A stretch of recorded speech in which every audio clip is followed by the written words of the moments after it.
اليوم عندنا حوار مع السيد فيليب غارسيا مدير المكتب الإقليمي لشمال أفريقيا لبزنس فرانس، والسيد سليم القريتلي رئيس قطب التصدير لتونس وليبيا أيضا في بزنس فرانس. نرحب بهم. Monsieur Garcia, bonjour, merci de nous donner la possibilité de vous interviewer aujourd'hui. Bienvenue à Mosaïque. Bonjour mon cher Anis, bonjour à tous vos auditeurs et merci de nous donner cette opportunité d'intervenir dans votre émission Midi Éco. Midi Éco effectivement. نحب نرحب أيضا بسي سليم القريتلي رئيس قطب التصدير لتونس وليبيا في بزنس فرانس.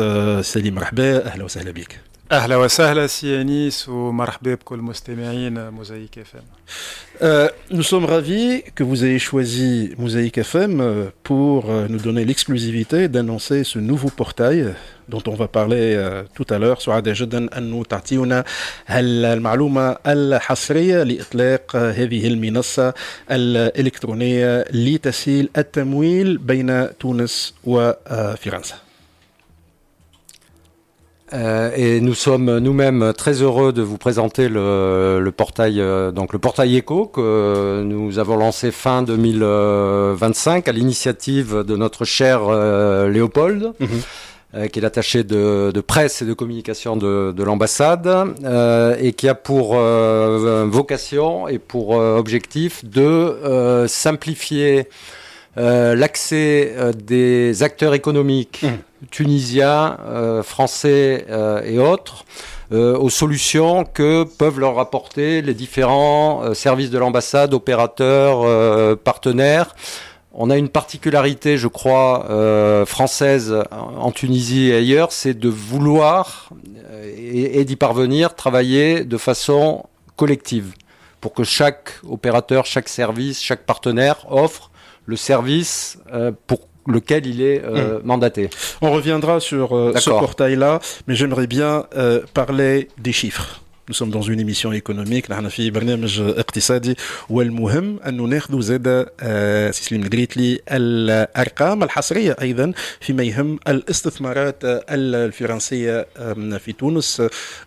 فرنسا تقعد البلد الأول المستثمر في تونس، 1500 شركة أو ما يزيد، مئات الآلاف من مواطن الشغل المحدثة، وأيضا فائض تجاري مع فرنسا بالأساس، وهذا منذ سنوات. شنو ما الأرقام اللي موجودة اليوم على مستوى الاستثمار، على مستوى التبادل التجاري في 2025 سليم القريتلي؟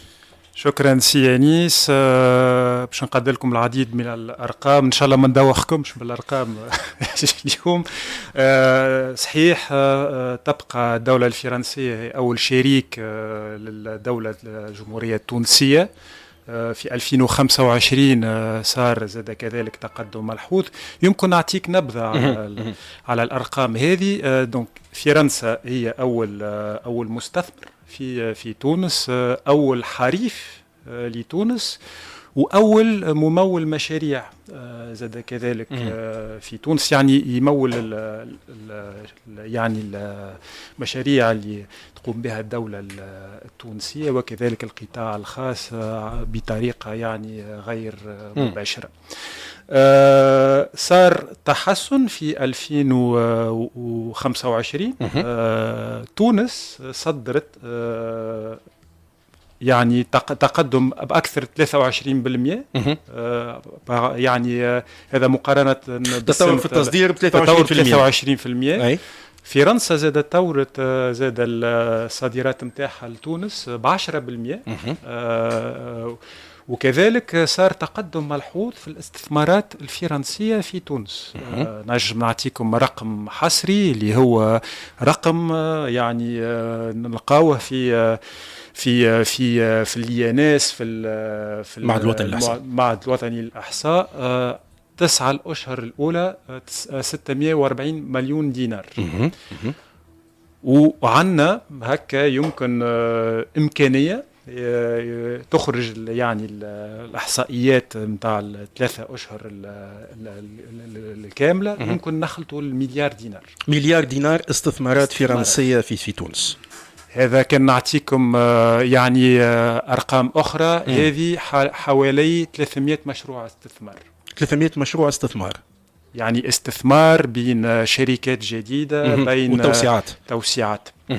المجالات سليم عندنا اهم المجالات ربما اللي فيها الاستثمار هو المجالات اللي تونس رايده فيها وهذا نحن تونس نعرفوا اللي تونس كي نتحدثوا على تونس في الخارج ديما يعني الاجانب يتصوروا تونس بلد سياحي ويمكن تصدير القوارص والتمر. هذا صحيح ومهم جدا، لكن تونس بلد صناعي ومن غير يعني اليوم الشركات الفرنسية تستثمر في الصناعة في تونس.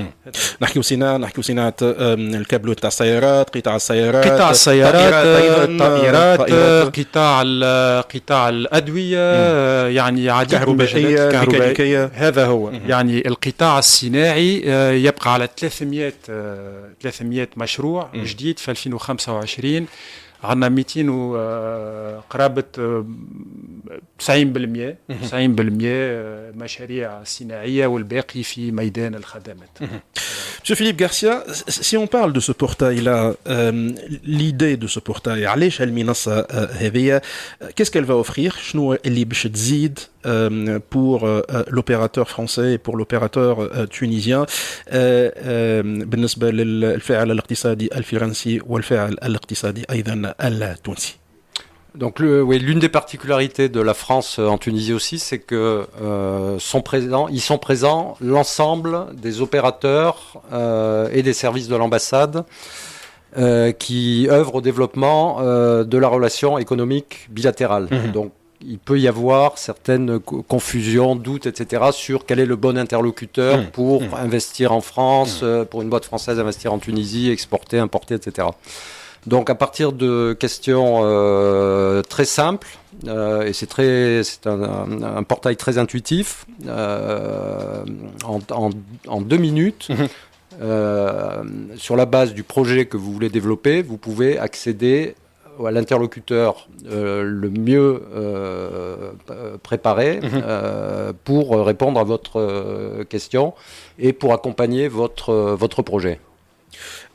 Ce portail-là, il est déjà opérationnel aujourd'hui. Voilà, il est déjà opérationnel.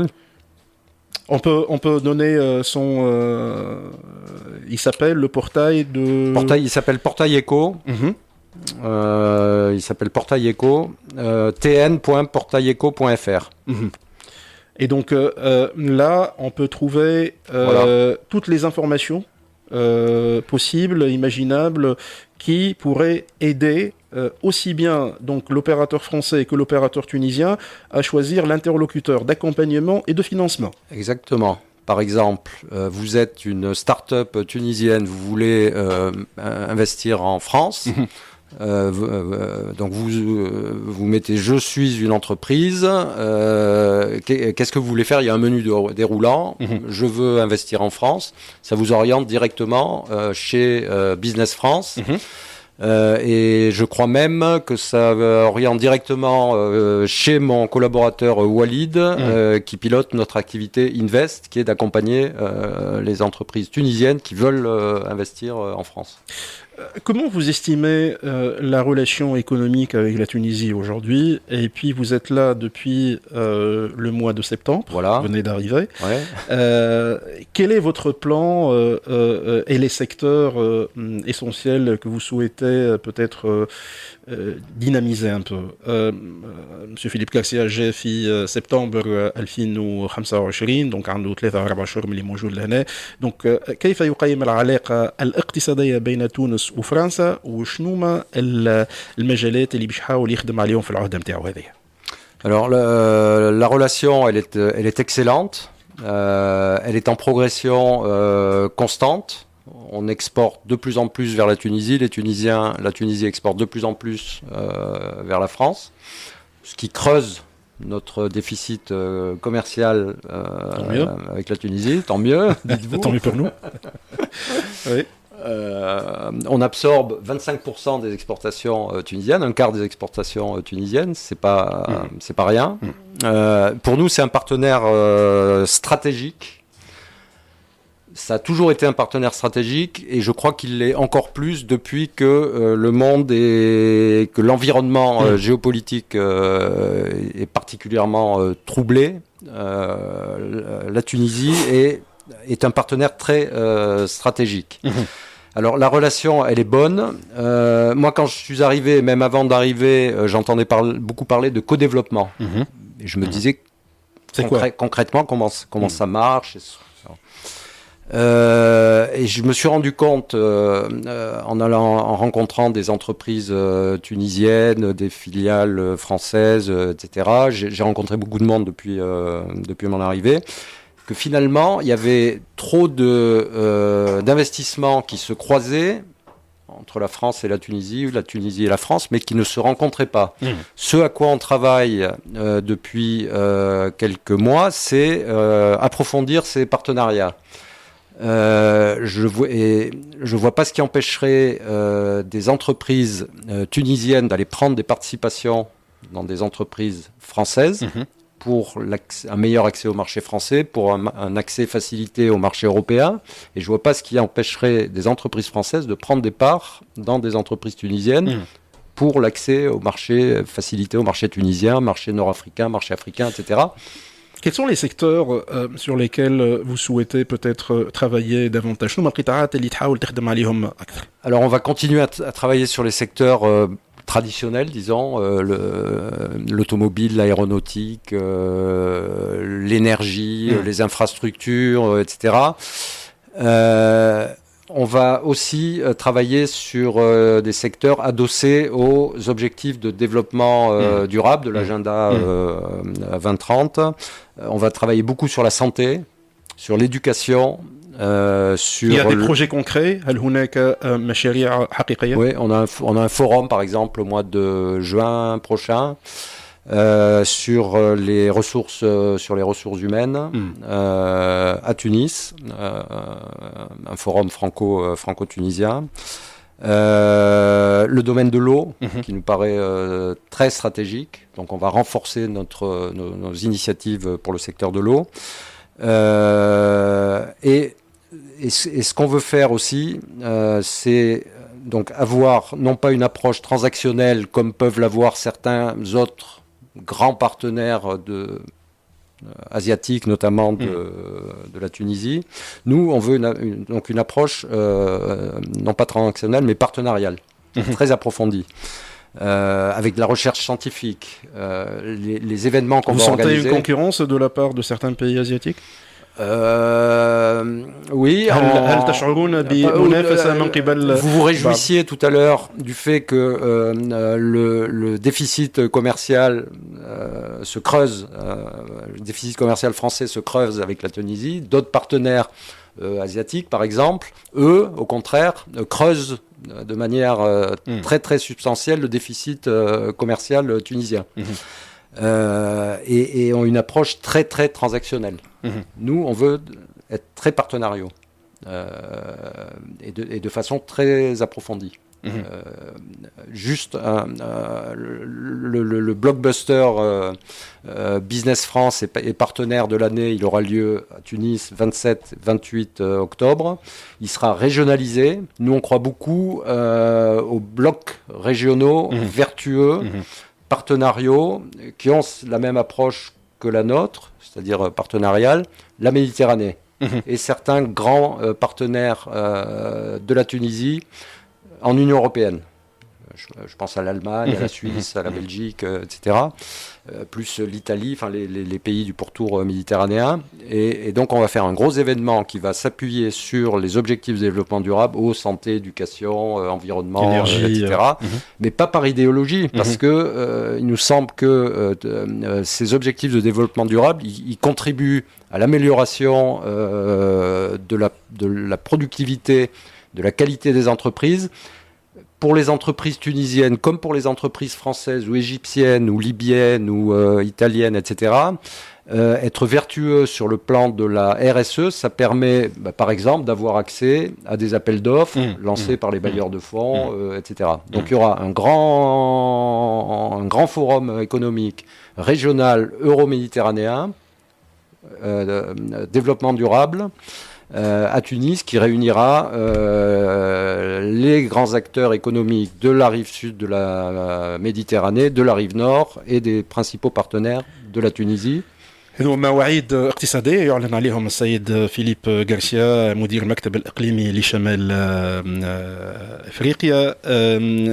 سليم القريتلي رئيس قطب التصدير لتونس وليبيا في بزنس فرانس، اليوم بقطع النظر ربما على القطاعات التقليدية اللي حكيت عليهم أنت، فما تركيز على قطاع الطاقة اليوم في تونس وخاصة الطاقات المتجددة، وشفنا العديد من المؤسسات الفرنسية اللي اليوم قاعدة تستثمر. ما نحبش نعمل إشهار للمؤسسات هذه بطبيعة الحال، ولكن حتى في إطار عقود اللزمات، معناها نحكي على 100 و200 ميجا واتور من الطاقات المتجددة. هل هناك تركيز مزيد من التركيز وولوج لشركات أخرى في قطاع الطاقة؟ لأنه كان يحكي سيد فيليب غارسيا على المسؤولية المجتمعية للمؤسسات والأمور هذه الكل، الماء وغيره، هذا الكل يصب زاد في القطاع الطاقي اللي هو المعضلة الأساسية بالأساس لتونس على الأقل على المستوى الميزاني التجاري نتاعها. هو كلامك صحيح، معضلة، لكن نجموا نعملوا منها فرصة. والفرصة يعني هذا باش نستوعبوا الديفيسيت هذايا الانرجيتيك، لكن زاد يعطي للدولة التونسية قدرة كبيرة لجلب الاستثمارات الخارجية. اليوم المستثمر فرنسي أو إيطالي أو ألماني يشوف يعني صحيح يشوف يعني المناخ الأعمال في البلاد، لكن زاد يشوف إذا كان عنده طاقات متجددة، لأن اليوم الطاقات المتجددة ما عادش ان انجو ماركتينج، أصبح إقليمي أكثر منه معناها هذا هو وطني. نركزوا نحن عنا، ويمكن فيليب ما تحدثش عليه، لكن في شهر أفريل في باريس عنا منتدى في الطاقات المتجددة، وأي حدث نقوم به لازم فيه جانب الطاقات المتجددة. شكرا لك سليم القريتلي، رئيس قطب التصدير لتونس وليبيا في بزنس فرانس. Monsieur Philippe Garcia, je vous laisse le mot de la fin, puisque nous arrivons au terme de cette émission. Écoutez, merci cher Anis, merci à vos auditeurs et à vos auditeurs. Profitez de la journée, profitez de Tunis, c'est une ville magnifique. La Tunisie est un pays magnifique. Vous avez de la chance, j'ai de la chance de vivre à Tunis. Merci à tous. شكرا لك سيد فيليب غارسيا مدير المكتب الإقليمي لشمال أفريقيا لبزنس فرانس.